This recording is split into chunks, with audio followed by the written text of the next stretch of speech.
Assalamualaikum warahmatullahi wabarakatuh. Perkenalkan, nama saya Imam Masuri dengan NIM 217233035. Materi saya tentang akhlak, yakni pengertian akhlak kepada Allah, kepada Rasulullah, kepada manusia dan lingkungan terhadap tantangan zaman. Pengertian akhlak merupakan bentuk dari jamak kata khuluq yang berarti tingkah laku, yang artinya bahwa akhlak berarti kualitas pribadi yang telah melekat kepada jiwa. Akhlak sendiri ada dua, yakni akhlak mahmudah dan akhlak mazmumah. Nah, masing-masing akhlak pasti memiliki sebuah balasan. Nah, sesuai dengan visi Rasulullah, yakni menyempurnakan akhlak. Nah, sesuai dengan materi yang kita bahas nih. Syarat mengapa suatu perbuatan dapat dikatakan akhlak, yakni dilakukan secara spontan dan dilakukan secara terus-menerus. Contohnya, sholat sunnah, sedekah, dan baca Quran.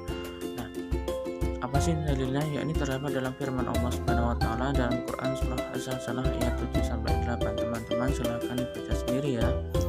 Nah, bagaimana akhlak kita kepada Allah Subhanahu wa taala, yakni membenarkan berita yang datang dari Allah Subhanahu wa taala.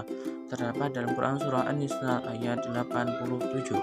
Kedua, menerima hukum-hukum yang Allah tetapkan dengan mengamalkannya. Yang ketiga, menerima takdir Allah dengan sabar dan tawakal. Nah, ini dia nih penjelasannya dari keduanya tadi, silahkan dibaca ya.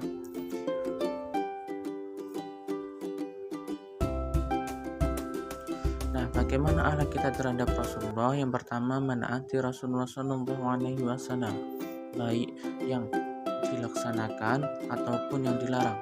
Yang kedua, membenarkan semua berita sahih yang datang dari Rasulullah SAW. Terdapat dalam Quran surah An-Najm ayat 3 sampai 5. Yang ketiga, mendahulukan perkataan Rasulullah SAW. Yang keempat, mencintai ulama. Yang kelima, beramal hanya dengan tuntunan Rasulullah SAW. Bagaimana akhlak terhadap sesama dan lingkungan? Jika berjumpa, mengucapkan salam. Jika sakit, maka jenguklah, dan jika diundang, maka datangilah. Dan yang lainnya silahkan dibaca sendiri ya. Akhlak baik terhadap sesama manusia, yakni terhadap diri sendiri, sabar, pemalu santun terhadap orang lain, kasih sayang terhadap manusia, mengucapkan salam, berjabat tangan, dan lain-lain. Akhlak tercela diri sendiri, contohnya boros, serakah, pengecut, dan bersedih sesama manusia, yakni menghina, mencela, domba, dan lain-lain ya.